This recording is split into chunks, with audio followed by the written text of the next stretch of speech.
2024년 사례를 보면 보이스피싱 피해 금액은 연간 5천억 원을 넘었습니다. 2025년 상반기 사례를 보면 이미 3천억 원을 넘어섰습니다. 이 숫자가 의미하는 것은 보이스피싱 전화가 조금 늘었다는 뜻이 아닙니다. 최근 몇 년 사이 보이스피싱 수법 자체가 완전히 달라졌다는 뜻입니다.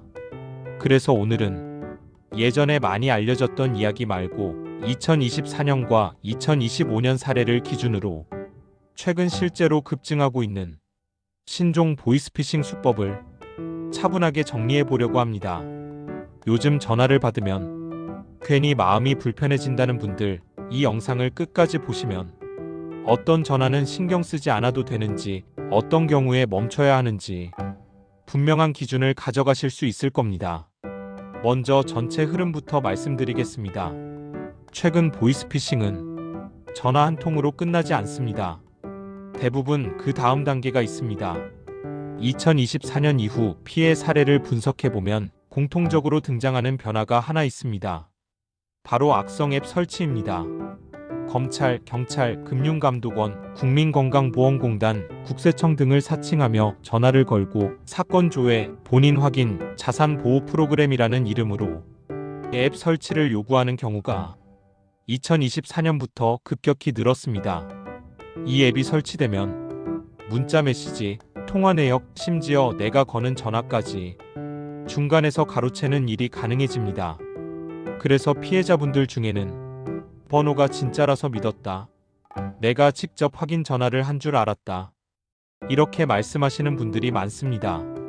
여기서 중요한 기준이 하나 있습니다.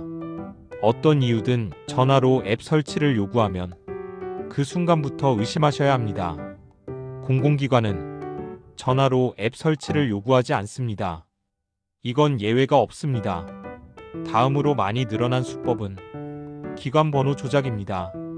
2025년 사례를 보면 실제 경찰서나 공공기관 번호로 전화가 걸려오는 경우도 많아졌습니다. 그래서 번호만 보고 안심하시는 분들도 많습니다.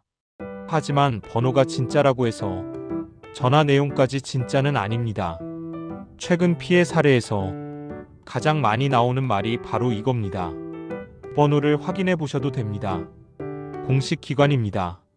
기록이 다 남습니다. 이 말이 나오면 오히려 한 번 더 멈추셔야 합니다. 그리고 세 번째, 가장 위험한 신호가 있습니다. 2024년과 2025년 피해 사례를 보면 거의 빠지지 않고 등장하는 말입니다. 지금 바로 처리하셔야 합니다. 외부에 알리면 안 됩니다. 가족에게 말하지 마세요. 이 말이 나오는 순간 내용이 무엇이든 일단 전화를 끊으셔도 됩니다. 무례한 행동이 아닙니다. 위험을 피하는 행동입니다.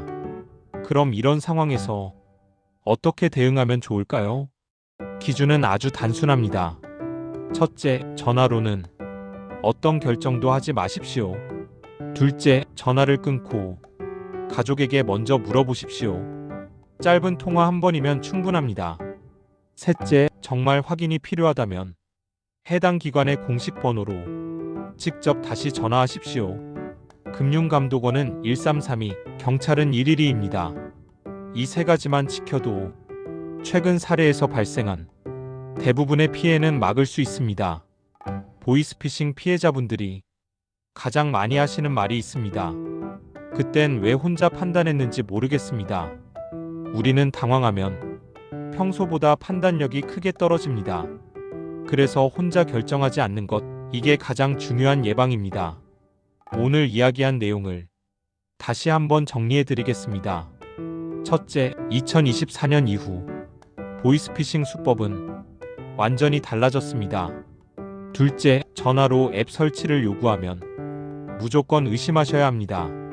셋째, 급하게 재촉하면 일단 멈추셔도 됩니다. 넷째, 혼자 판단하지 말고 가족과 먼저 상의하십시오. 보이스피싱은 겁을 먹을수록 성공률이 높아집니다.